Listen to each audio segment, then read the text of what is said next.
Hello students, R K विज्ञान college में आपका स्वागत है। हम पढ़ रहे थे एमएससी जूलॉजी प्रीवियस का paper number 3 molecular biology and biotechnology. आज हम पढ़ेंगे बायोटेक्नोलॉजी का टॉपिक है डीएनए फिंगरप्रिंटिंग। डीएनए फिंगरप्रिंटिंग क्या होता है?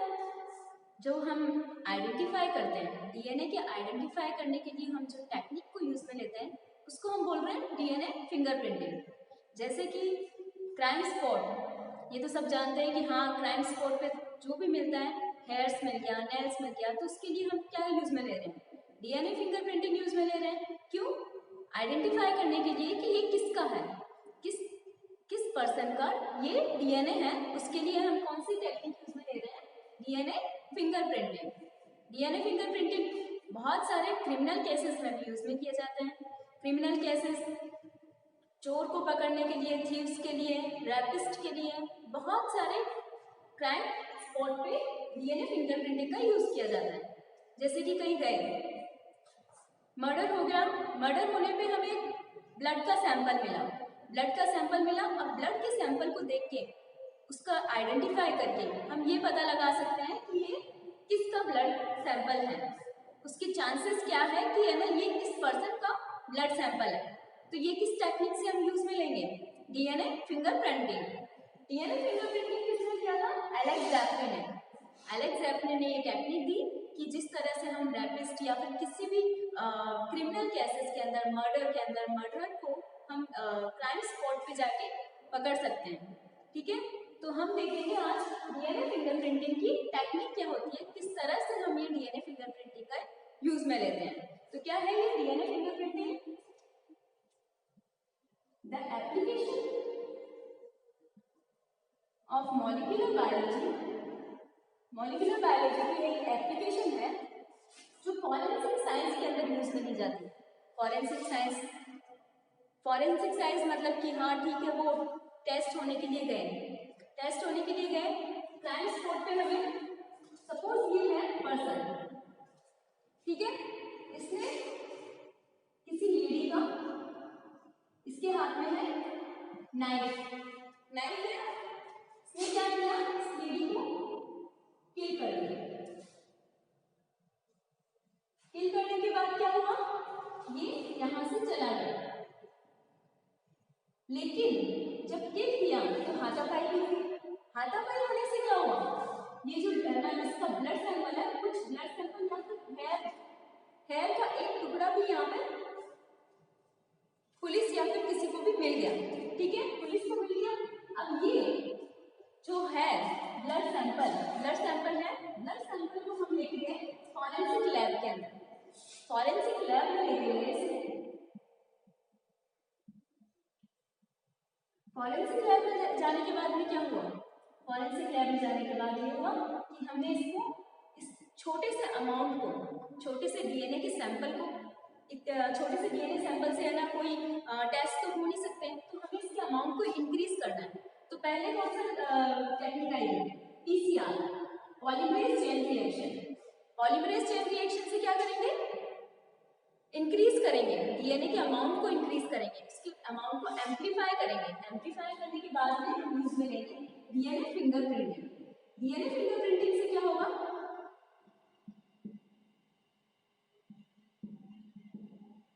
डीएनए फिंगरप्रिंटिंग लेंगे। अब डीएनए फिंगरप्रिंटिंग लेने से कुछ बैंड्स अपीयर,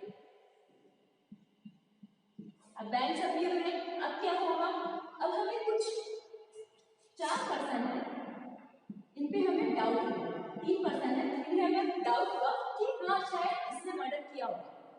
अब मर्डर किया होगा, हमें सिर्फ एक पर्सन दिए। ठीक है, तो अब हम इन तीनों का ब्लड सैंपल लेंगे। ठीक है, इनके तीनों का फिंगरप्रिंट लेंगे। फिंगरप्रिंट लेने के बाद में क्या होगा, इन तीनों का क्या करेंगे, डीएनए फिंगरप्रिंटिंग से इनके बैंड्स निकालेंगे। तो ये है फर्स्ट पर्सन का, सेकंड पर्सन का एंड थर्ड पर्सन का।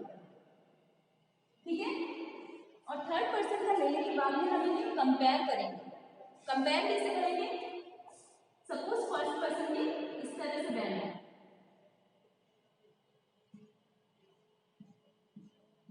ठीक है, और सेकंड पर्सन के यू बैंड है।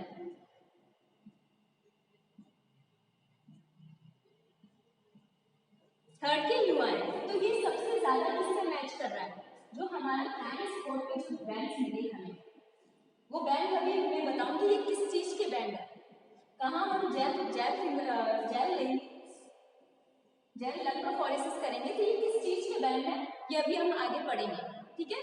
तो ये बैंड और फर्स्ट पर्सन के बैंड मैच हो गए, कुछ हद तक मैच हो गए, मैच होने से क्या हुआ, प्रूफ हो गया कि किसने किया मर्डर, फर्स्ट पर्सन ने। इस तरह से हम क्या ले सकते हैं, डीएनए फिंगरप्रिंटिंग का यूज में ले सकते हैं। वापस देखो, मैंने जस्ट एग्जांपल दिया है, एग्जांपल में देखा तो एक पर्सन है, उसने एक लेडी का मर्डर किया, मर्डर करने के बाद में फरार हो गया। अब क्या हुआ, यहाँ पर कुछ सैंपल मिले, ब्लड सैंपल हो सकते हैं, हेयर का हो सकता है, कुछ भी हो सकता है, बॉडी का कोई भी पार्ट हो सकता है, वो मिला। उस सेल्स है, हर पार्ट में सेल्स है, सेल्स के अंदर क्या है, न्यूक्लियस, न्यूक्लियस में डीएनए है। उस डीएनए को हमने क्या किया, एम्प्लीफाई किया, किस टेक्निक से, PCR, polymerase chain reaction, PCR किया। पीसीआर करने के बाद क्या हुआ, डीएनए फिंगरप्रिंटिंग किया। अभी ये डीएनए फिंगरप्रिंटिंग कैसे होगा, क्या होगा, वो हम अभी पढ़ेंगे, ठीक है। डीएनए फिंगरप्रिंटिंग करने के बाद में हमें कुछ बैंड्स अपीयर हुए, उसके बाद में हमें ये मिल गया कि हाँ एक टारगेट मिलता है कि इस बैंड में अगर किसी से मैच हो गया तो वो है क्रिमिनल है, उसका कितना परसेंट मैच हुआ है, ठीक है। तो first person, second person, third person, हमें उन पर डाउट हुआ, जिस जिस पर हमें डाउट होता जा रहा है उन्हें क्या करते जा रहे हैं, उनका डीएनए फिंगरप्रिंटिंग लेते जा रहे हैं, उनका फिंगरप्रिंट लिया और उनका डीएनए फिंगरप्रिंटिंग से उनके बैंड्स अपीयर किए। बैंड्स अपीयर करने के बाद में हमें उनको कंपेयर कराया, किसके साथ में, स्टैंडर्ड के साथ में। स्टैंडर्ड का कौन है यहाँ पे, जो हमें सैंपल यहाँ पर मिला था, उस स्टैंडर्ड के साथ में हमने उसे कंपेयर कराया। कंपेयर कराने के बाद में क्या होगा, कंपेयर कराने के बाद ये होगा कि ये अगर ये मैच हो गया, अगर ये मैच हो गया तो क्या हो गया, प्रूफ हो गया कौन है क्रिमिनल, ठीक है। इस तरह से ये फॉरेंसिक लैब में यूज में आते हैं। तो क्या है, ये एप्लीकेशन है मॉलिक्यूलर बायोलॉजी की, जो कि फॉरेंसिक साइंस में यूज में आती है, ठीक है। तो क्या हो गया इसमें, इस तरह से हम क्रिमिनल को, किसी भी थीफ को, किसी भी कुछ भी गलत किया हो, किसी ने रैपिस्ट हो सकता है, कोई भी हो सकता है, उसको हम क्या कर सकते हैं, पता लगा सकते हैं, इंडिविजुअल को आइडेंटिफाई कर सकते हैं, इसके डीएनए से कंपेयर करा के, ठीक है। तो इस तरह से होती है डीएनए फिंगरप्रिंटिंग। अब हम इसकी प्रोसेस पढ़ेंगे, तो इसकी प्रोसेस क्या होती है, उसकी डेफिनेशन क्या है, the application of molecular biology,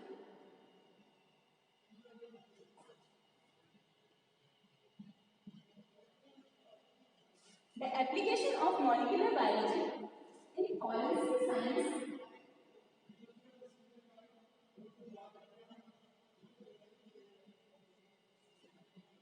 forensic science largely किस पर डिपेंड करता है, largely on the ability of DNA, DNA की एबिलिटी मतलब कि आइडेंटिफाई करने की एबिलिटी पे डिपेंड करता है, ठीक है। Largely on the ability of the DNA analysis,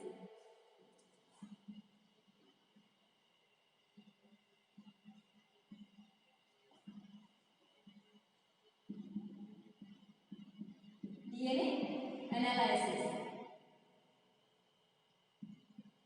किस पर डिपेंड कर रहा है, डीएनए के एनालिसिस की एबिलिटी होती है, डीएनए एनालिसिस करने की टेक्निक होती है ये डीएनए फिंगरप्रिंटिंग, ठीक है। क्या है, application of molecular biology in forensic science largely depends on the ability of the DNA analysis to identify the individuals. Main function क्या है इसका, इंडिविजुअल को आइडेंटिफाई करने का, टू आइडेंटिफाई द इंडिविजुअल, किसकी हेल्प से, ब्लड सैंपल, हेयर, कुछ भी हो सकता है, उनकी हेल्प से क्या किया, इंडिविजुअल को आइडेंटिफाई किया। तो क्या होगा, इंडिविजुअल फ्रॉम हेयर,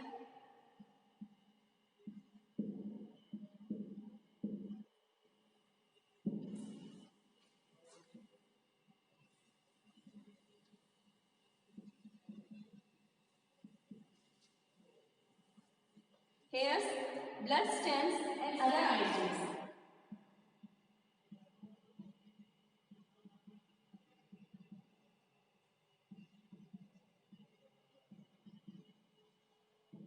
इससे क्या किया हमने? डीएनए को एनालिसिस किया, डीएनए के आइडेंटिफाई किया।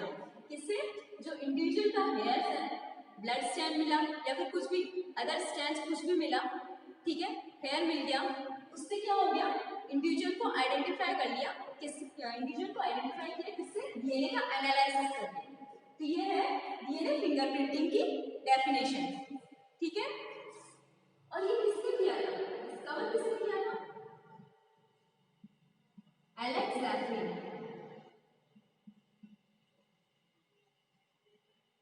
एलेक्स ज़ैफिरी ने इस डिस्कवर किया था। किसमें किया था? 1985 में।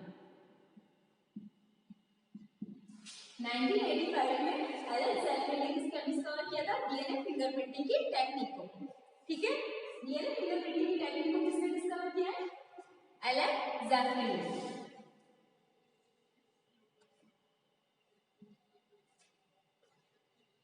टुडे इस डीएनए फिंगरप्रिंटिंग को हम नाम दे सकते हैं डीएनए प्रोफाइलिंग। डीएनए प्रोफाइलिंग किसको बोल रहे हैं? Accurate, the more accurate,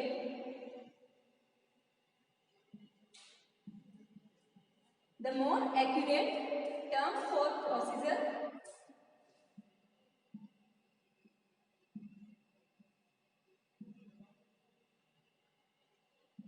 used DNA profiling.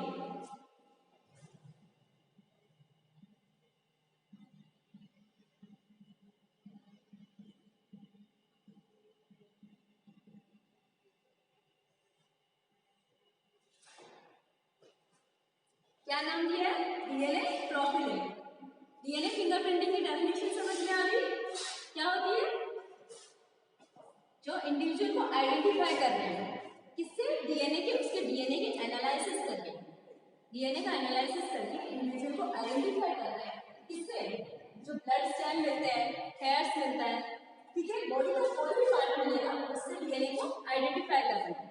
DNA को एनालिसिस करके किसको आइडेंटिफाई कर रहे हैं? इंडिविजुअल को आइडेंटिफाई कर रहे हैं। और फिर क्या कर रहे हैं? दो इंडिविजुअल को कंपेयर करा रहे हैं कि हाँ ठीक है, दो सैंपल को कंपेयर करा रहे हैं कि ये इनसे मैच हो रहा है या नहीं हो रहा है। किसमें यूज में आ रहा है? फॉरेंसिक साइंस में इसका बहुत बड़ा रोल है। और डीएनए फिंगरप्रिंटिंग किसके लिए यूज में आ सकता है? पैटर्निटी के लिए, कि हाँ जो बेबी हुआ है उसका फादर कौन है, क्योंकि कुछ अमाउंट डीएनए का किससे मैच करता है? मदर एंड फादर से। तो किसके लिए यूज में आ सकता है?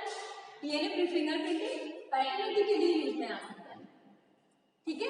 और अगर कोई अमाउंट पर्सन है, कोई भी रिलेशन है इसका किसी भी पर्सन के साथ, मतलब कि भाई बहन कोई भी रिश्तेदार है, तो उससे भी हम डीएनए फिंगरप्रिंटिंग में पता लगा सकते हैं। कुछ अमाउंट उनका होता है, कितना अमाउंट होता है? कुछ अमाउंट होता है जो कि मैच हो जाता है। तो मैच हो जाता है तो हमें ये पता चल जाता है कि हाँ ये पर्सन है, वो इस फैमिली से है, क्योंकि इस फैमिली से ये सैंपल मिला है, ठीक है। तो क्या होगा ये? इस तरह से हम डीएनए फिंगरप्रिंटिंग को कर सकते हैं। अब हम देखते हैं इसका प्रिंसिपल क्या है। डीएनए फिंगरप्रिंटिंग का वीएनटीआर हम कौन सा प्लॉट वगैरह यूज में लेते हैं? वीएनटीआर क्या होता है? डीएनए फिंगरप्रिंटिंग की टेक्निक को पढ़ने के लिए पहले ये देखना है कि वीएनटीआर क्या होता है। वीएनटीआर होता है variable number tandem repeats. Variable number tandem repeats क्या है? मतलब कि ऑलमोस्ट सारे जो भी हैं पर्सन्स, उनका डीएनए ऑलमोस्ट सेम है, सिवाय 0.1% होता है जो कि सब में डिफरेंट होता है। किसकी वजह से? रिपीटिंग यूनिट्स की वजह से।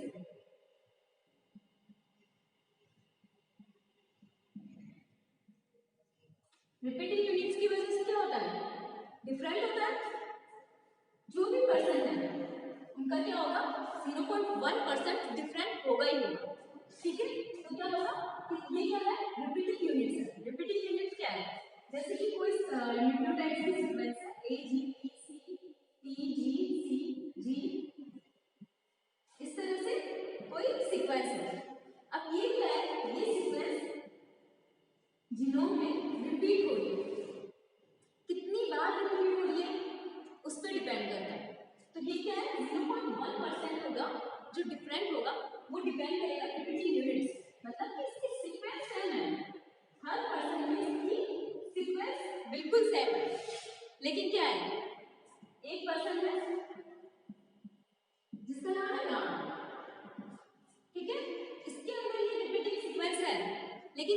है इसमें 16 बार। ये सेल है, सेल न्यूक्लियस है, न्यूक्लियस है, न्यूक्लियस के अंदर क्रोमोसोम्स है, ठीक है। इस क्रोमोसोम में ये 16 बार है और इस क्रोमोसोम में ये 16 बार है, मतलब कि रिपीट हो रही है ये सीक्वेंस, सेम सीक्वेंस सेम है, बस रिपीट हो रही है। तो ये क्या है, ये हो गया एक पर्सन। अगर तुमने किसी और पर्सन में देखा, XYZ कोई भी पर्सन है उसमें देखा, तो क्या हो गया, क्रोमोसोम्स है, इसके अंदर क्या है, ये 17 बार है और ये 16 बार है। सीक्वेंस बिल्कुल सेम है, सीक्वेंस यही रहेगी, ये नहीं है कि हाँ डिफरेंट है सीक्वेंस, सीक्वेंस सेम है, बस इसका रिपीटिंग नंबर डिफरेंट है कि कितनी बार ये रिपीट हो रही है। अगर ये एक पर्सन में 16 बार रिपीट हो रही है, ठीक है, एक क्रोमोसोम में 16 बार रिपीट हो रहा है ये, तो ये है इसका है। अगर दूसरे में किसमें होगा 17 और 16 बार, तो ये है रिपीटिंग यूनिट्स डिफरेंट है। तो इसको हम क्या बोलेंगे, variable number tandem repeats, variable number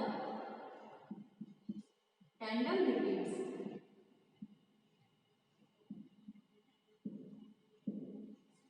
क्या बोला sir, variable number tandem repeats, जो ये रिपीटिंग यूनिट्स है इसकी जो रिपीट्स हो रही है, सीक्वेंस बिल्कुल सेम है, सीक्वेंस सेम है, लेकिन क्या हो रहा है, हर पर्सन में इसका डिफरेंट डिफरेंट हो रहा है, रिपीट्स डिफरेंट हो रहे हैं। मतलब कि ये 16 बार प्रेजेंट है इसमें, तो इसमें ये 17 बार प्रेजेंट है, इसमें ये क्या है, एक क्रोमोसोम, दोनों क्रोमोसोम में 16 बार प्रेजेंट है, तो इसको हम बोलेंगे होमोजाइगस, इसको क्या बोलेंगे, हेटेरोजाइगस, हेटेरोजीनस और होमोजीनस, ठीक है। तो ये है वेरिएबल नंबर टैंडम रिपीट्स। लेकिन मोनोजाइगोटिक ट्विंस होते हैं, मतलब कि ट्विंस तो सब जानते होंगे कौन कौन है, जुड़वा, ठीक है, ट्विंस है, तो ये क्या है, मोनोजाइगोटिक ट्विंस होंगे, मोनोजाइगोटिक ट्विंस।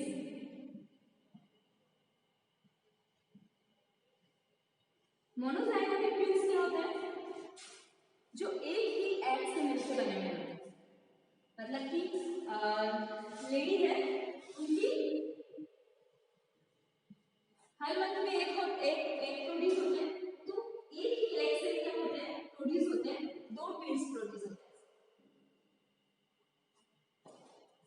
हैं, एग प्रोड्यूस हुआ एक, ठीक है, और एक स्पर्म प्रोड्यूस, इनका जायगोट बना,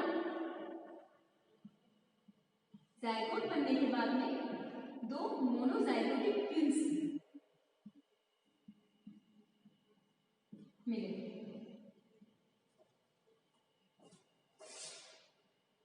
एग है, स्पर्म है, फर्टिलाइजेशन हुआ, जायगोट बना, जायगोट से क्या हुआ, मोनोजाइगोटिक ट्विंस आए, तो इनका क्या होगा, VHDR सेम होगा,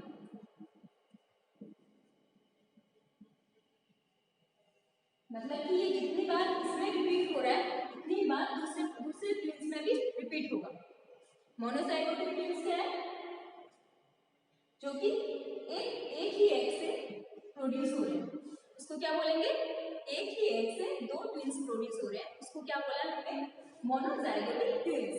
इसमें VNTR सेम होता है, VNTR सेम मतलब कि वेरिएबल नंबर टैंडम रिपीट्स। ये जो सीक्वेंस होगी, सपोज कोई भी सीक्वेंस हो सकती है, यहाँ ये मैंने जस्ट एक एग्जांपल दिया है, यहाँ कोई भी सीक्वेंस है वो रिपीट हो रही है, दोनों पर्सन के अंदर, दोनों ट्विंस के अंदर सेम बार रिपीट हो रही है, तो VNTR किसी का सेम नहीं होता, सिवाय किसके, मोनोजाइगोटिक ट्विंस के। हर पर्सन में VNTR डिफरेंट होगा, हर पर्सन में रिपीटिंग जो रिपीट हो रहा है वो डिफरेंट होगा, चाहे 16-17 क्यों ना हो, 19-20 हो, लेकिन डिफरेंट होगा। लेकिन मोनोजाइगोटिक ट्विंस में क्या होगा, सेम रहेगा, तो मोनोजाइगोटिक ट्विंस में क्या है, VNTR सेम है। लेकिन डायजाइगोटिक ट्विंस क्या होते हैं, यहाँ देखते हैं कि डाइजाइगोटिक ट्विंस।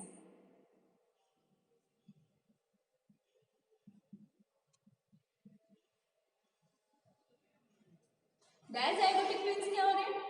जो कि एग है 1 मंथ के अंदर लेडी 2 एग प्रोड्यूस कर रही है। क्या प्रोड्यूस किए? 2 एग प्रोड्यूस किए और अलग अलग स्पर्म जाके फ्यूज हुए। फ्यूज होने से क्या? ट्विंस बने। तो इसमें क्या होगा? इसमें डीएनटीआर डिफरेंट होगा।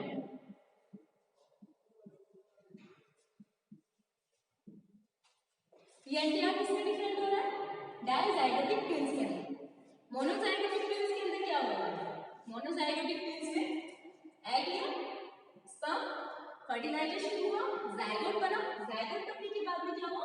मोनोजाइगोटिक ट्विंस बने। तो क्या होगा? डीएनटीआर बिल्कुल सेम होगा इसमें, क्योंकि ये एग एक ही एग से प्रोड्यूस हो रहा है, ओनली 1 एग से प्रोड्यूस हो रहा है। तो इसका क्या होगा? डीएनटीआर सेम होगा। सिर्फ यही एक एक्सेप्शन है जिसके अंदर डीएनटीआर सेम होता है।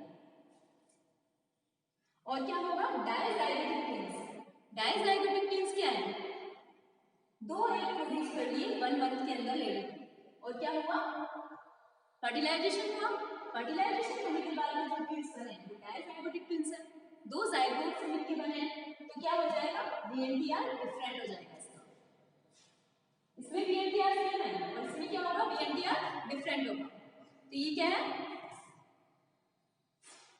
Dizygotic twins.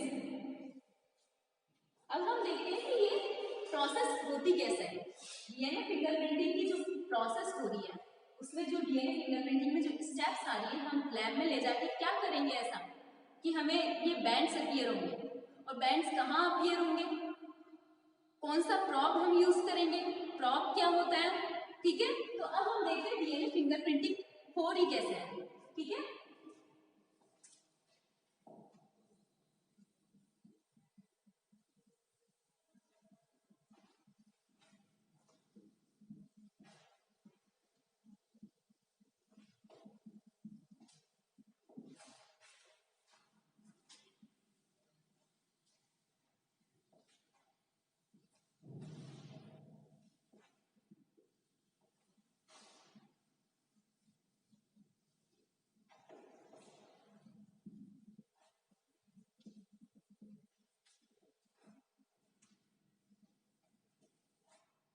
डीएनए फिंगरप्रिंटिंग के स्टेप्स देखेंगे हम।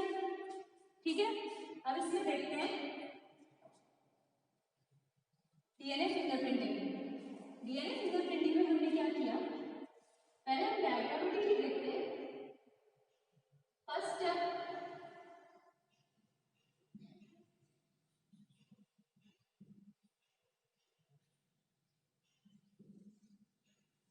डीएनए को आइसोलेट करेंगे।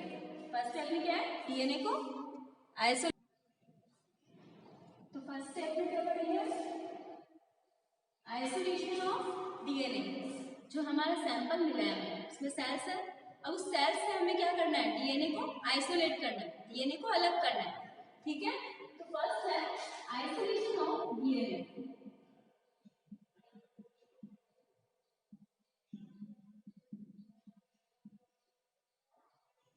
डीएनए को क्या किया है? आइसोलेट किया है। तो क्या हुआ? एट ए सेल होमोजिनेटेड। होमोजिनेट मतलब कि उसको प्रेस किया, होमोजिनेट किया मतलब कि सेल्स को रैप्चर किया।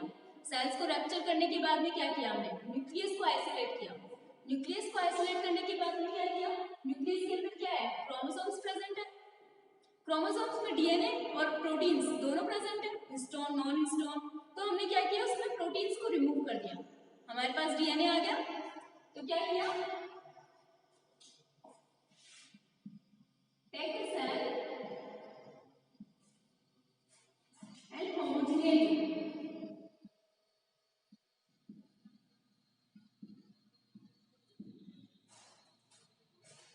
सेल्स ली, ब्लड सेल्स ली, उसको होमोजिनेट किया मतलब कि रैप्चर किया, एंड क्या हो गया? Nucleus out. न्यूक्लियस आने के बाद में क्या हो गया? न्यूक्लियस में क्रोमोसोम्स प्रेजेंट है। क्रोमोसोम्स में डीएनए और प्रोटीन्स दोनों प्रेजेंट है। तो प्रोटीन्स में कौन कौन से हैं? हिस्टोन नॉन हिस्टोन वगैरह अदर प्रोटीन्स बहुत सारे प्रेजेंट है। तो हमने क्या किया, प्रोटीन्स को रिमूव कर दिया, बचा क्या, डीएनए। तो इस तरह से हमने क्या किया, डीएनए को आइसोलेट कर दिया। डीएनए को आइसोलेट करने के बहुत सारे तरीके हैं, बहुत सारे टेक्निक्स है डीएनए को आइसोलेट करने के लिए। सेल्स के अंदर से डीएनए को आइसोलेट करने के लिए बहुत सी टेक्निक्स हैं। तो हम ये यहाँ पर ये वाली कर रहे हैं होमोजिनेट करके। होमोजिनेट किया, होमोजिनेट करने के बाद में क्या आया, न्यूक्लियस, न्यूक्लियस अपीयर,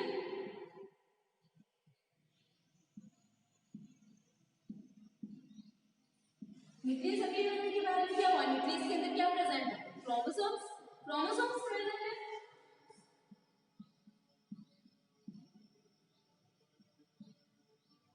क्रोमोसोम्स में हमने क्या किया, प्रोटीन्स को रिमूव कर दिया। इसकी एक टेक्निक्स होती है डीएनए को आइसोलेट करने के लिए। प्रोटीन्स को किस तरह से रिमूव करेंगे, कुछ केमिकल्स ऐड करेंगे जिसकी वजह से प्रोटीन्स रिमूव हो जाएंगे, या फिर उसको सेंट्रीफ्यूज करेंगे। ठीक है, सेंट्रीफ्यूज करके डीएनए हमें अपीयर हो गया, डीएनए हमें मिल गया। क्या किया, कोई सेल है, सेल के अंदर क्या है, न्यूक्लियस प्रेजेंट है, न्यूक्लियस प्रेजेंट है। न्यूक्लियस में क्या है, क्रोमोसोम्स। इसको क्या किया, होमोजिनेट किया, होमोजिनेट किया, रैप्चर किया सेल्स को। सेल्स को रैप्चर करने से क्या हो गया, सेल मेम्ब्रेन पोरस हो गई।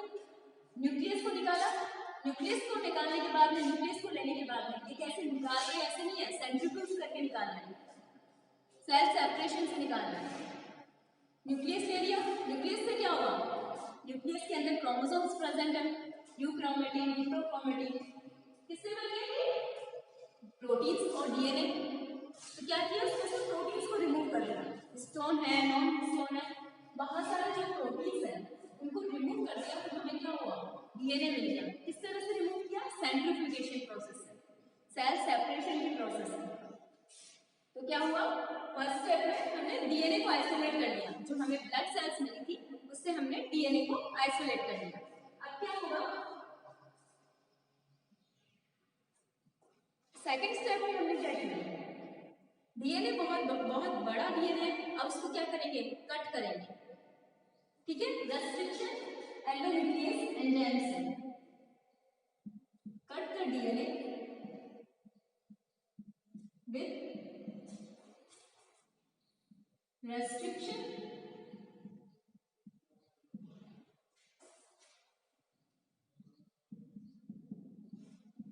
endonuclease enzyme। Restriction endonuclease enzyme क्या है, जो कि एक रेस्ट्रिक्शन साइट को कट कर रहा है, एक स्पेसिफिक साइट है वहां से जाके ये डीएनए को कट कर रहा है। जैसे कि restriction endonuclease enzyme, restriction digestion किस किस तरह से हो सकता है, 4 कटर, 6 कटर एंड 8 कटर। इस तरह से 10 कटर, 12 कटर, इस तरह से कट कर सकता है। ये 4 कटर क्या है, 4 कटर ये है जैसे कि डीएनए सीक्वेंस है, GATC CG,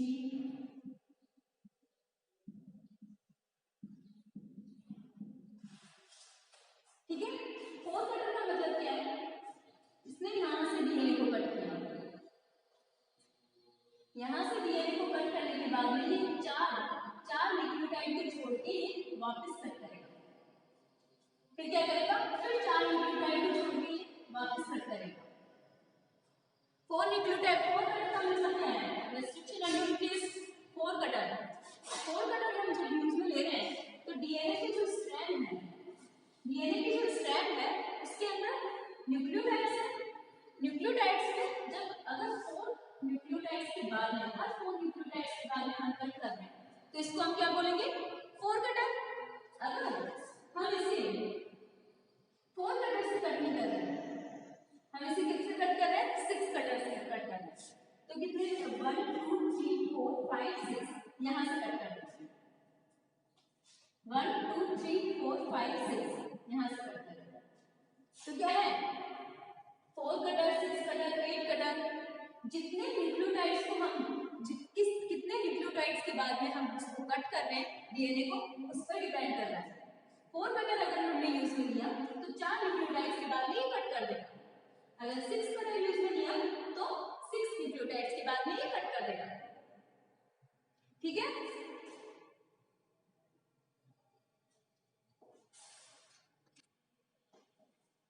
वापस देखते हैं 4 कटर क्या है। 4 कटर क्या है, ये सीक्वेंस है। ठीक है, 4 न्यूक्लियोटाइड्स के सीक्वेंस है। यहां से क्या होगा, डीएनए का कट हुआ। डीएनए कट होने के बाद में क्या हो गया, अब यही सीक्वेंस कितने न्यूक्लियोटाइड्स बाद में आएगी, यही सीक्वेंस आएगी 4 की पावर n, 4 की पावर n न्यूक्लियोटाइड्स के बाद में यही सीक्वेंस आएगी। तो वहां से डीएनए को कट करेंगे। तो 4 की पावर n होगी 4 की पावर 4 कटर के लिए तो 256 न्यूक्लियोटाइड्स के बाद में यही सीक्वेंस आएगी और वहां से क्या होगा, डीएनए कट होगा। फिर यहाँ पर कितना है 256 न्यूक्लियोटाइड्स, फिर बाद में जो सीक्वेंस आएगी वहां से क्या होगा, डीएनए का कट होगा। तो 4 कटर का मतलब क्या है, 4 न्यूक्लियोटाइड्स है, वहां से डीएनए को कट कर रहे हैं, वो सीक्वेंस है न्यूक्लियोटाइड की, 4 न्यूक्लियोटाइड की, वहां से डीएनए को कट कर रहे हैं। फिर बाद में 256 न्यूक्लियोटाइड्स के बाद में वही सीक्वेंस रिपीट होगी, तो वहां से डीएनए को कट करेंगे। 6 कटर क्या है, 6 कटर ये है।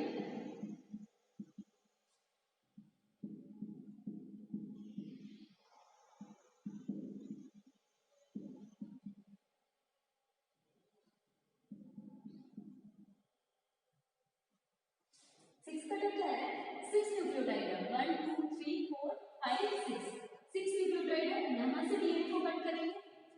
ठीक है, और 4 की पावर 6 है, मतलब कि 4096 न्यूक्लियोटाइड्स, 4096 न्यूक्लियोटाइड्स के बाद में क्या करेंगे, यही सीक्वेंस आएगी और वहां से डीएनए कट होगा। ठीक है, ऐसा नहीं है कि हाँ 4 न्यूक्लियोटाइड्स के बाद 4 न्यूक्लियोटाइड्स के बाद में कट नहीं होगा, ये होगा 4 न्यूक्लियोटाइड्स की सीक्वेंस आई, वहां से डीएनए कट हुआ। डीएनए कट होने के बाद में 4 की पावर n, मतलब कि 4 की पावर 4 256 न्यूक्लियोटाइड्स, 256 न्यूक्लियोटाइड्स के बाद में ये सीक्वेंस रिपीट होगी, वहां से डीएनए कट होगा। एक स्पेसिफिक रेस्ट्रिक्शन एंडोन्यूक्लियस आएगा जो कि एक स्पेसिफिक साइट पे कट करेगा, जैसे कि इको आर्गन के लिए एक स्पेसिफिक साइट है जहां से वो कट करता है। ठीक है, कोई भी सीक्वेंस है बाम H1 हिंट थर्ड, ठीक है, ये सारे रेस्ट्रिक्शन साइट्स, रेस्ट्रिक्शन एंडोन्यूक्लियस है जो कि एक स्पेसिफिक साइट पे कट कर रहे हैं। तो क्या हो गया, कट कर DNA with restriction endonuclease enzyme by the use of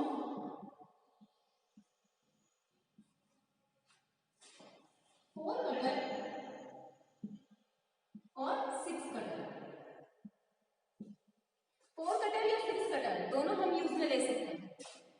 ठीक है, उसको यूज में लेके क्या किया हमने, डीएनए को कट किया। 4 कटर यूज में लेंगे तो ये एक 4 न्यूक्लियोटाइड की सीक्वेंस है, वही सीक्वेंस से ये कट करेगा।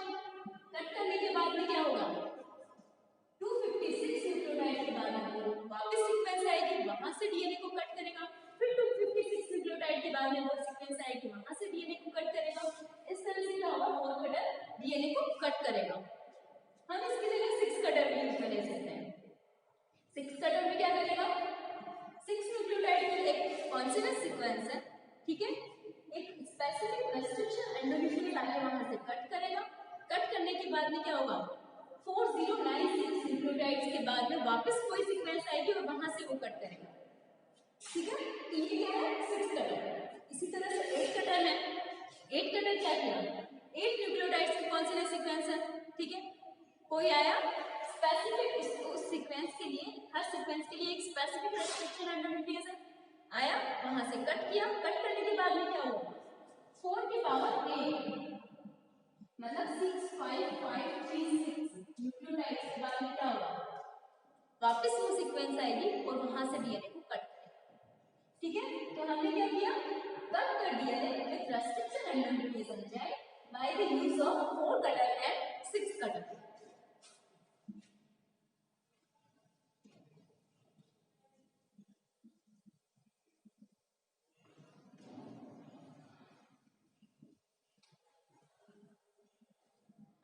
डीएनए ले लिया, डीएनए को क्या किया, कट किया। ये डीएनए के स्ट्रैंड्स हैं, डीएनए के स्ट्रैंड्स को टुकड़ों में कन्वर्ट कर दिया। अब क्या करेंगे, थर्ड स्टेप में करेंगे जेल इलेक्ट्रोफोरेसिस। जेल इलेक्ट्रोफोरेसिस क्या होता है, जेल इलेक्ट्रोफोरेसिस होता है जो डीएनए की जो स्ट्रैंड्स हैं, छोटे छोटे जो स्ट्रैंड्स हैं डीएनए की, वो क्या होगी, अरेंज होंगे, सेपरेट होंगे। डीएनए की स्ट्रैंड्स को हम सेपरेट करेंगे, इस तरह प्लग की फॉर्म में डीएनए स्ट्रैंड्स को उसने कट कर दिया। अब क्या हुआ, हर स्ट्रैंड को हम सेपरेट करेंगे, किसके बेसिस पे, उसके साइज के बेसिस पे हम कट करेंगे। ठीक है, तो ये है gel electrophoresis.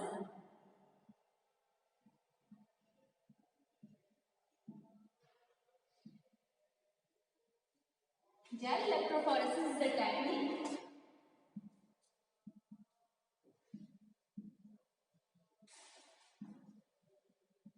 which helps the DNA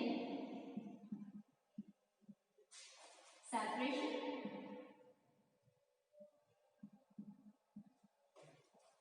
based on size and shape.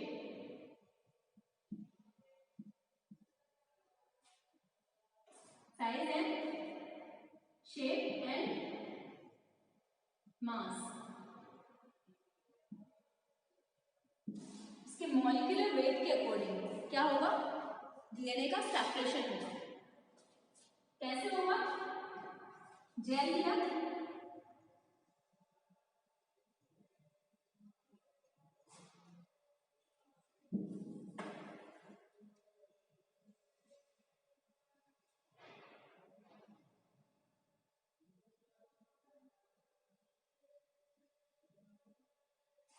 ठीक है। जेल लेने के बाद में क्या किया, हमने यहाँ 2 सैंपल लिए।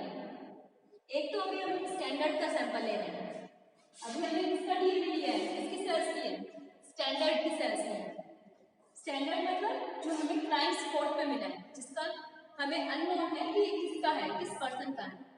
ठीक है, तो इसमें क्या हुआ, जेल इलेक्ट्रोफोरेसिस किया, ये सारे स्ट्रैंड्स क्या होंगे, सेपरेट होंगे और क्या बना लिया, स्मीयर टाइप बना लिया।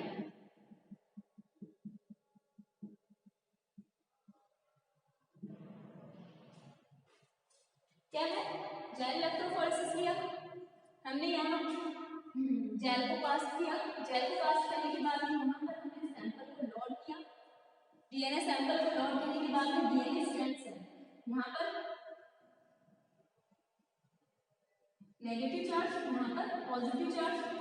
डीएनए क्या होगा, पॉजिटिव चार्ज की तरफ मूव करेगा, मूव करने से क्या होगा, ये जो लार्ज डीएनए है, डीएनए की साइज जिसकी लार्ज है वो क्या होगा, धीरे मूव करेगा, और जिसकी साइज बहुत स्लो है वो क्या होगा, फास्ट मूव कर पाएगा। तो इस वजह से क्या होगा, डीएनए की स्ट्रैंड्स सेपरेट हो जाएगी according to their size, shape and molecular weight. ठीक है, तो ये होगा in this large segment move slow and small segment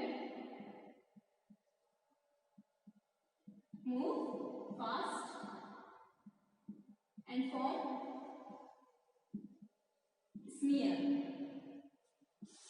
मतलब कि बैंड हमें क्लियर नहीं हो रही क्योंकि बहुत बड़ा डीएनए उसको कट किया, अलग अलग साइज के डीएनए कट हुए, कट होने के बाद में क्या हुआ, स्मीयर बन गया। हर साइज के डीएनए आ रहे हैं। ठीक है, तो क्या हुआ, जेल इलेक्ट्रोफोरेसिस। अब जेल इलेक्ट्रोफोरेसिस को हमने क्या किया, सदर्न ब्लॉटिंग। सदर्न ब्लॉटिंग क्या होती है, सदर्न ब्लॉटिंग होती है डीएनए का हम डिटेक्शन कर रहे हैं किसकी वजह से, ये जो जेल है इसको हम इम्प्रिंट ले रहे हैं, इमोबिलाइजेशन कर रहे हैं, किसके ऊपर, इमोबिलाइजेशन कर रहे हैं मेम्ब्रेन के ऊपर। सदर्न ब्लॉट के लिए कौन सा मेम्ब्रेन यूज में आता है, नाइट्रोसेलुलोज एंड नायलॉन मेम्ब्रेन। तो फोर्थ स्टेप हम यहाँ पढ़ते हैं,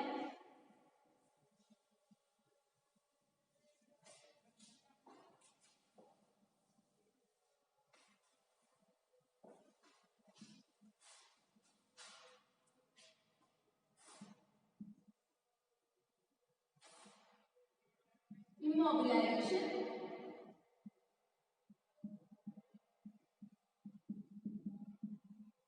the bands on किसके ऊपर, nitrocellulose and nylon membrane, nitrocellulose और नायलॉन मेम्ब्रेन।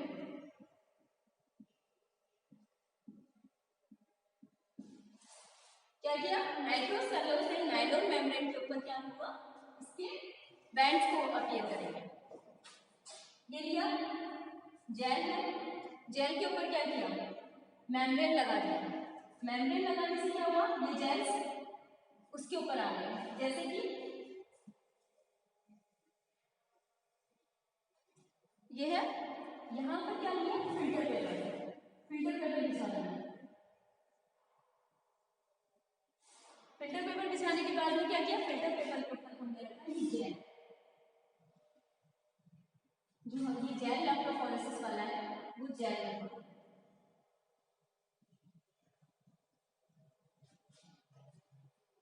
जेल के ऊपर क्या है, बैंड होते हैं।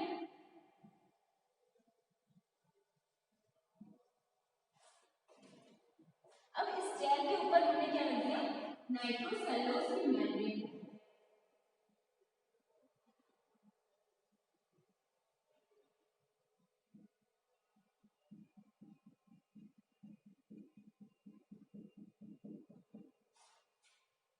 क्या रख दिया, नाइट्रोसेलुलोज की मेम्ब्रेन को रख दिया। अब नाइट्रोसेलुलोज की मेम्ब्रेन को रखने के बाद में हमने क्या किया, इलेक्ट्रोफ्लोटिंग, तीन तरह से ब्लॉटिंग कर सकते हैं, इलेक्ट्रोब्लॉटिंग, वैक्यूम ब्लॉटिंग एंड किसकी तरह से, थर्ड है कैपिलरी ब्लॉटिंग। हम क्या करते हैं, इलेक्ट्रोब्लॉटिंग। इलेक्ट्रोब्लॉटिंग करेंगे कि यहाँ पर इलेक्ट्रोड्स को ऐड करेंगे, पॉजिटिव ये नेगेटिव, ठीक है। इस तरह से इलेक्ट्रोड्स को ऐड करके हमने क्या किया, ये जेल है, जेल क्या करेंगे, मेम्ब्रेन के ऊपर, जेल के जो बैंड्स है वो मेम्ब्रेन के ऊपर चले जाएंगे। क्यों, मेम्ब्रेन के ऊपर जाने से ऊपर क्यों गए, ऊपर तो चले गए, फिर ये ग्रेविटेशन से नीचे भी तो आ सकते हैं वापस, बैंड्स वापस गिर भी तो सकते हैं, ठीक है, तो लेकिन ये गिरेंगे नहीं। क्यों, क्योंकि जेल है इनर्ट होता है, मतलब कि वो जेल, हम जेल के जो हमारे बैंड्स हैं वो इनर्ट है। इनर्ट का मतलब क्या होता है, इनके ऊपर कोई बैंडिंग नहीं हो रही है, मतलब कि कोई बॉन्ड नहीं बन रहा है, कोई बॉन्डिंग नहीं हो रही है, मतलब कि ना कोवैलेंट ना नॉन कोवैलेंट, कोई भी बॉन्डिंग नहीं हो रही, बस इस तरह से पड़े हैं जैसे जेल के ऊपर, यूं बोल सकते हैं जेल के ऊपर है, बॉन्डिंग नहीं है इनकी। लेकिन जब ये जेल मेम्ब्रेन के ऊपर मेम्ब्रेन से टकराएंगे तो क्या होगा, मेम्ब्रेन इनके साथ में बॉन्डिंग कर लेगा, बॉन्ड्स प्रेजेंट हो जाएंगे, मतलब कि उनकी बॉन्डिंग हो जाएगी, जिसकी वजह से वो ग्रेविटेशन से नीचे नहीं आ पाएंगे, वापस हट नहीं पाएंगे, जब मेम्ब्रेन के ऊपर आ जाएंगे, ठीक है। तो मेम्ब्रेन पे आने के बाद क्या है, immobilisation the bands on nitrocellulose और नायलॉन मेम्ब्रेन।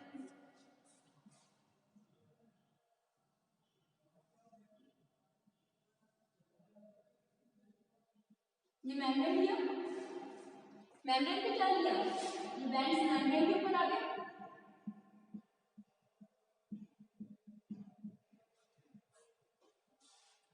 स्मीयर की तरह, जैसे इसमें अपीयर था, स्मीयर की तरह क्या आ गया, मेम्ब्रेन के ऊपर बैंड्स अपीयर हो गए।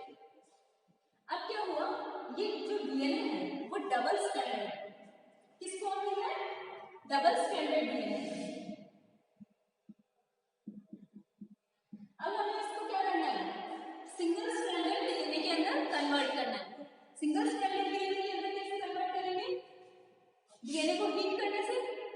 अगर हम डीएनए को हीटिंग प्रोवाइड कराते हैं, उसको टेम्परेचर प्रोवाइड कराते हैं, तो क्या होगा, डबल स्ट्रैंडेड डीएनए है वो सिंगल स्ट्रैंडेड डीएनए में कन्वर्ट हो जाएगा। तो हमें क्या किया है, इसमें सिर्फ हीट प्रोवाइड करना है।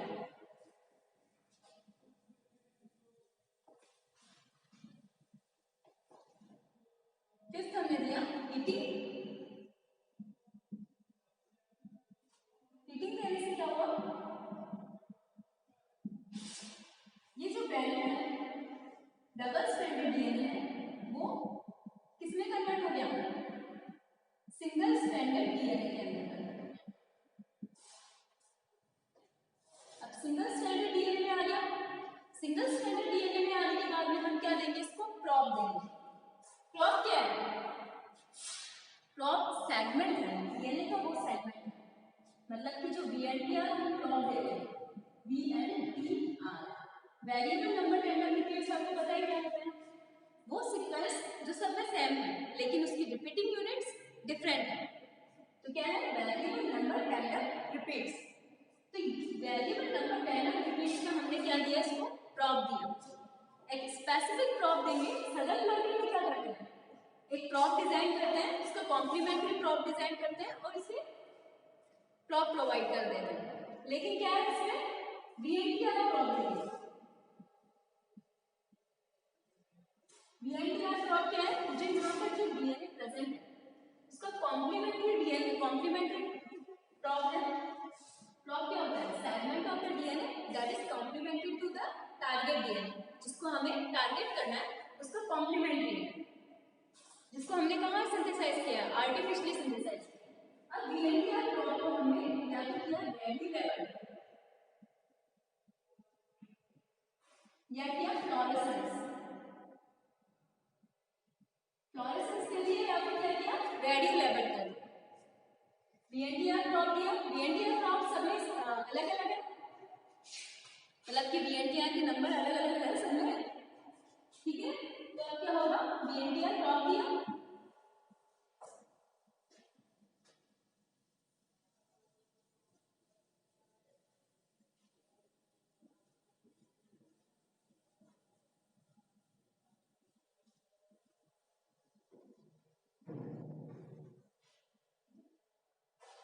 हीटिंग के बाद में हमने दिया VNTR probe with radio level या फिर फ्लोरेसेंस लेवल, ठीक है। VNTR प्रोब दिया। VNTR प्रोब क्या करेगा, ये मेम्ब्रेन है, मेम्ब्रेन को हमने बॉक्स में इसमें लिया जहां पर क्या है, मेम्ब्रेन है, मेम्ब्रेन को हमने किसमें डाल दिया, जहां पर VNTR के प्रोब्स है। ये क्या है, स्मीयर अपीयर है, स्मीयर अपीयर। और यहाँ पर क्या होगा, VNTR प्रोब यहाँ आके बाइंड करेगा और यहाँ आके बाइंड करेगा, यहाँ पर है, यहाँ पर है, एक नॉन स्पेसिफिक VNTR प्रोब भी बाइंड।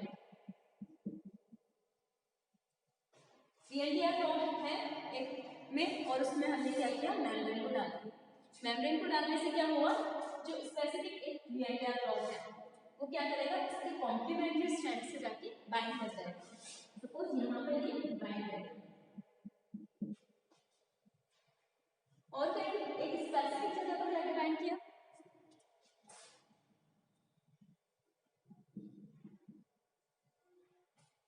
ठीक है। बाइंड करने के बाद में क्या हुआ, हमने इसको वॉशिंग किया।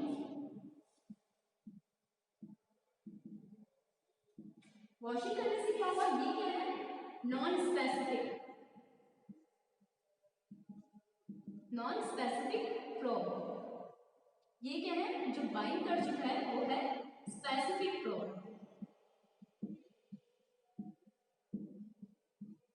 ठीक है। ये है नॉन स्पेसिफिक प्रोब, ये है स्पेसिफिक प्रोब। अब क्या हुआ, वॉशिंग के बाद में क्या हुआ, ये जो नॉन स्पेसिफिक प्रोब्स हैं वो क्या हो गए, रिमूव हो गए। रिमूव होने से क्या हुआ,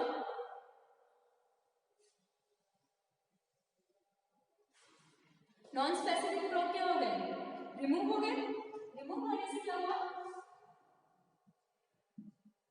ये प्रोब वीएनटीआर के बैंड है, वीएनटीआर के बैंड है, और यहाँ पर क्या हुआ, वीएनटीआर आके बैंड हुआ प्रोब, ठीक है। और एक कहाँ आके बैंड हो गया, वीएनटीआर प्रोब यहाँ आके बैंड हो गया। अब हमने क्या किया इसमें, ऑटो रेडियोग्राफ, क्योंकि ये तो क्या है,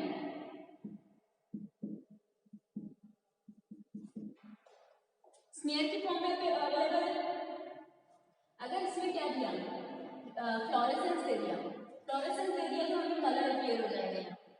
अगर फ्लोरेसेंस नहीं दिया, रेडियो लेबल किया उसको, तो हमने क्या किया, auto radiograph, auto radiography. Auto radiography में क्या हुआ, जो वीएनटीआर जहां से बाइंड किया है, वीएनटीआर प्रोब जिस स्ट्रैंड से जाके बाइंड किया है, वहां पर हमें बैंड्स मिल जाएंगे, ठीक है। तो ये है, क्या है, ये है डीएनए फिंगरप्रिंटिंग की टेक्निक। अब ये तो हमने लिया स्टैंडर्ड का सैंपल। अब इसी तरह से हमने क्या लिया, एक पर्सन का सैंपल लिया जिसमें हमें डाउट, ये है ए, दूसरा है बी, ठीक है। ये क्या है, वीएनटीआर बैंड्स, यहाँ पर क्या है स्टैंडर्ड, यहाँ पर हमने ए ले लिया, यहाँ पर हमने बी ले लिया, ठीक है। तो ए ले लिया, बी ले लिया, और यहाँ पर है बैंड्स के वीएनटीआर। अब हमने देखा कि जो ए है, ए पर्सन है, उसका कहाँ आया है, एक यहाँ है और एक यहाँ है। बी वाला पर्सन क्या है,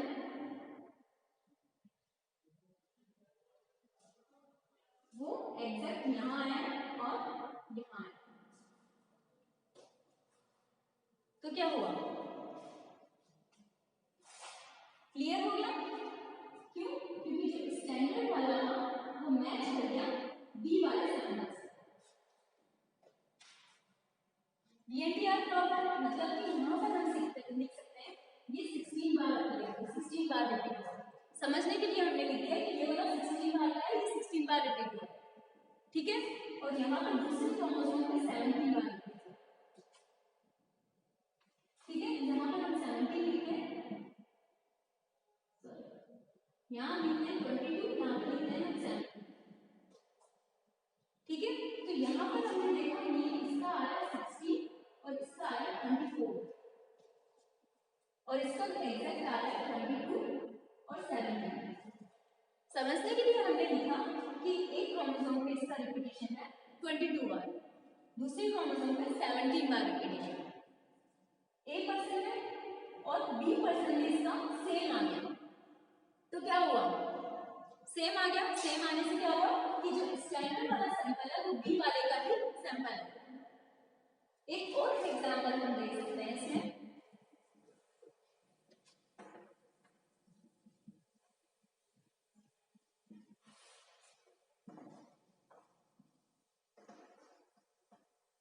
कुछ बैंड्स हैं वो सेम होंगे और किसी में कुछ बैंड्स सेम होंगे, किसी में कुछ 20 बैंड्स सेम होंगे, और किसी में क्या होंगे सारे बैंड्स सेम होंगे। तो वो क्या होगा, एक परसेंटेज निकालेंगे कि कितना परसेंट बैंड सेम है, कितना परसेंट वो ब्लड सर्कल है वो मैच कर रहा है। तो इससे क्या होगा, डीएनए फिंगरप्रिंटिंग का। सपोज हमने लिया एक पर्सन है पी, एग्जाम्पल लेके हम देखते हैं इसको, पी पर्सन है, ठीक है। इसके साथ में ए, ठीक है, ए के साथ में एम ले, ठीक है, पी है एम है, मैरिज हुई, चिल्ड्रन आए,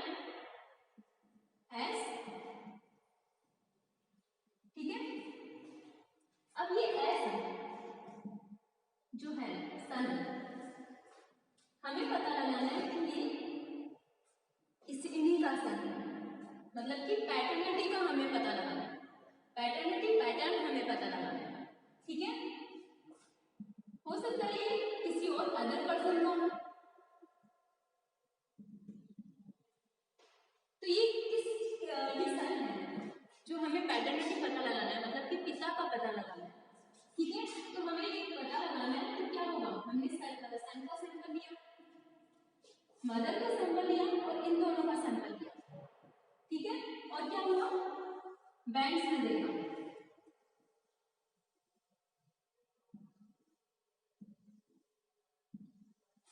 ठीक है, बैंड्स में देखने के बाद क्या हुआ, ये है P, N, O और S,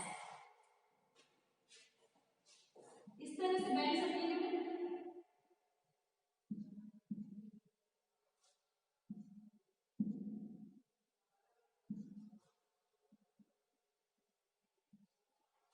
ठीक है, इसके अपीयरेंस यहाँ पर,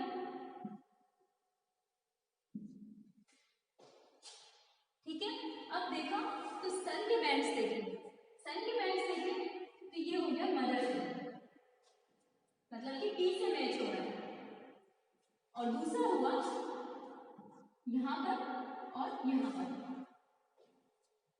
तो ये किससे मैच हो रहा है, N से मैच हो रहा है, N से एक भी बैंड मैच हो रहा है, नहीं हो रहा, किससे मैच हो रहा है, O से मैच हो रहा है। तो इस तरह से हम क्या कर सकते हैं, पैटर्निटी का पता लगा सकते हैं। ठीक है, ये किसका हो गया, सन O का। ये एक एग्जाम्पल लेके हमने बताया है कि हम पैटर्निटी को किस तरह से इसको शो कर सकते हैं, जिसपे मदर का लेंगे, जिसका हमें डाउट है उसका लेंगे और सन का लेंगे, तो हमें उसका पैटर्न लेंगे, पैटर्न को हमें मैच कराएंगे, मैच कराने के बाद में हम देखेंगे कि किसका पैटर्निटी शो हो रहा है। इस तरह से हम क्या कर सकते हैं, डीएनए फिंगरप्रिंटिंग का यूज में ले सकते हैं।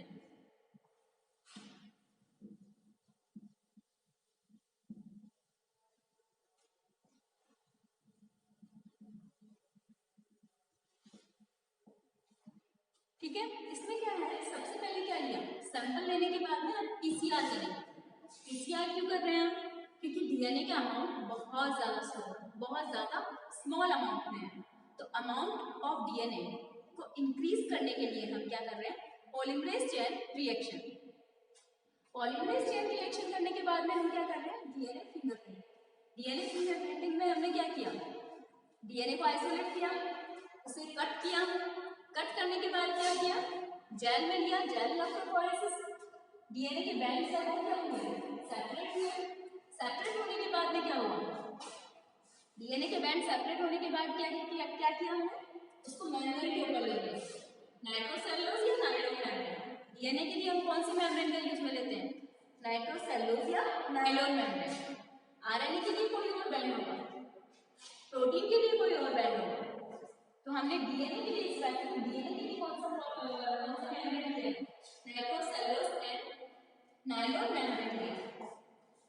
उसके ऊपर क्या हुआ, इमोबिलाइजेशन कराया, इमोबिलाइजेशन कराने के बाद क्या किया, प्रोब दिया, स्पेसिफिक प्रोब है VNTR probe, variable number calendar repeats, इसके अंदर क्या है, सबके रिपीट्स, सीक्वेंस बिल्कुल सेम है, रिपीटिंग यूनिट्स डिफरेंट है, कितनी बार रिपीट हो रहा है, तो ये रिपीटिंग यूनिट डिफरेंट है, तो इससे क्या हो गया, हमने पता लगा लिया, उसका प्रोब दिया, प्रोब देने के बाद भी हमें क्या पता लग गया कि ये जो VNTR का जो हमने प्रोब दिया है, जो डीएनए का सेगमेंट है, जो कि कॉम्प्लीमेंट्री है टारगेट डीएनए के सेगमेंट, जो कि हमने आर्टिफिशियल सिंथेसाइज किया लैब के अंदर, उसको हमने क्या बोला, प्रोब। उस प्रोब को दिया, वो बाइंड किया, बाइंड करने से क्या हुआ, नॉन स्पेसिफिक प्रोब को हमने वॉशिंग से रिमूव किया, वॉशिंग से रिमूव करने से जो बैंड्स हमें अपीयर हुए उनको किसने देखा, या तो फ्लोरेसेंस लेवल में या फिर रेडियो लेवल किया। फ्लोरेसेंस लेवल किया तो क्या हो गया, हमें कलर अपीयर हो गया, और रेडियो लेवल किया तो ऑटो रेडियोग्राफी से हमें कलर अपीयर हो गया और हमें ये पता लग गया कि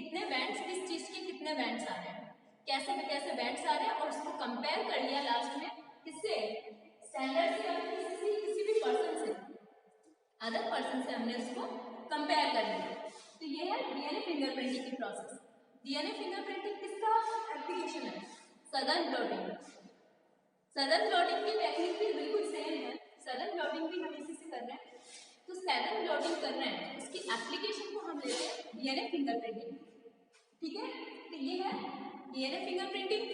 हम इसके वो देखते हैं, एप्लीकेशन देखते हैं।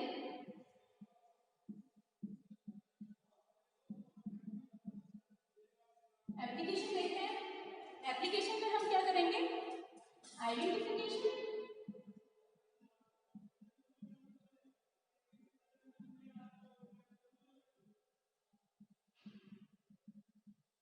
Identification of criminal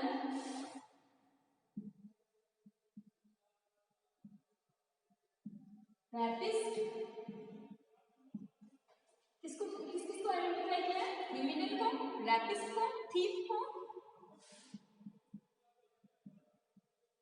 etcetera. जो भी हमें डाउट है जिसने भी क्रिमिनल काम किया है, कोई भी क्रिमिनल काम जिसका हमें आइडेंटिफाई करना है इंडिविजुअल को, उसके लिए किसका यूज में ले रहे हैं, डीएनए फिंगरप्रिंटिंग। दूसरा है इमिग्रेशन। इमिग्रेशन क्या होता है, इमिग्रेशन क्या हो रहा है, इमिग्रेशन का मतलब होता है कि ये है सपोज इंडिया और यहाँ है ऑस्ट्रेलिया, ठीक है। ऑस्ट्रेलिया से कोई पर्सन आया इंडिया के अंदर, तो इंडिया में क्या है, इमिग्रेशन, मतलब कि कोई इंक्लूड हुआ है, कोई अदर पर्सन यहाँ आके रहने लग गया, तो इसको क्या बोलेंगे, इमिग्रेशन। तो हमें उसके डीएनए के जो बैंड्स हैं उससे हम क्या पता लगा सकते हैं, उसकी लोकेशन। तो क्या होगा, पर्सन इमिग्रेशन के लिए यूज में ले सकते हैं।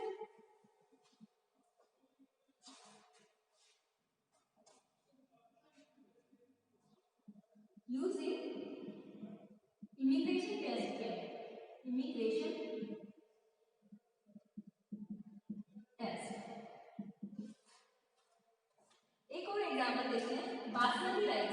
सबने सुना होगा बासमती राइस के बारे में, इंडिया की राइस है, ठीक है। बासमती राइस है, सपोज ये क्या है, बासमती।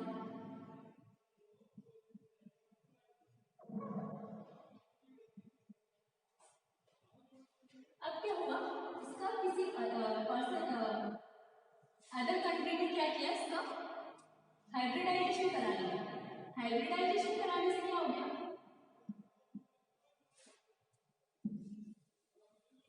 हाइब्रिडाइजेशन क्या कैसे कराया, दो स्पीसीज ली, उनको हाइब्रिडाइजेशन कराया और एक नई स्पीसीज का फॉर्मेशन कर दिया।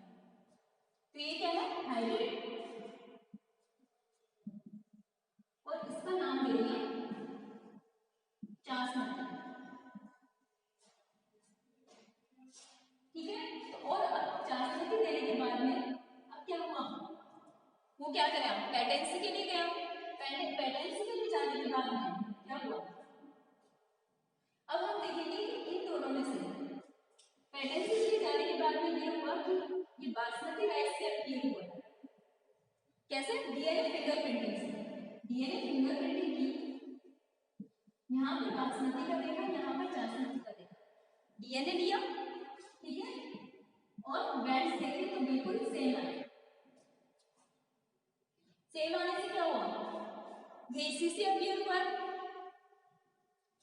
जो चासमती वाला है हाइब्रिड जो हमारा बना है वो किससे अपीयर हुआ है, पहले वाले प्लांट से अपीयर हुआ है। तो ये है बासमती राइस का एक बहुत अच्छा एग्जांपल है इसका डीएनए फिंगरप्रिंटिंग।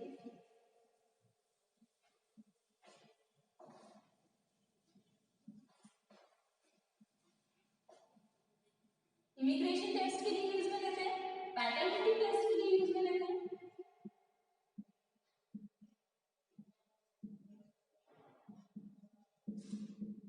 आइडेंटिटी टेस्ट के लिए यूज करेंगे इसको। और काइंडशिप रिलेशनशिप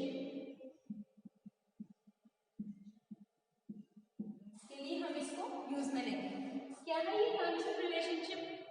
जैसे कि कजन ब्रदर, कैसे पता लगा मतलब कि फैमिली मेंबर नहीं है तो ये पता लग सकता है कि ना डीएनए फिंगरप्रिंटिंग से, क्योंकि कुछ परसेंट मैच हो जाता है, बहुत कुछ परसेंट जो हम परसेंटेज निकालते हैं कि कितना परसेंट मैच हो रहा है, तो उसके अकॉर्डिंग हम ये पता लगा सकते हैं कि हाँ ये इसी फैमिली में से है, दोनों का मैच कर रहा है, तो क्या होगा? काइंडशिप रिलेशनशिप। ठीक है, इस तरह से हम डीएनए फिंगरप्रिंटिंग को यूज में लेते हैं। Thank you.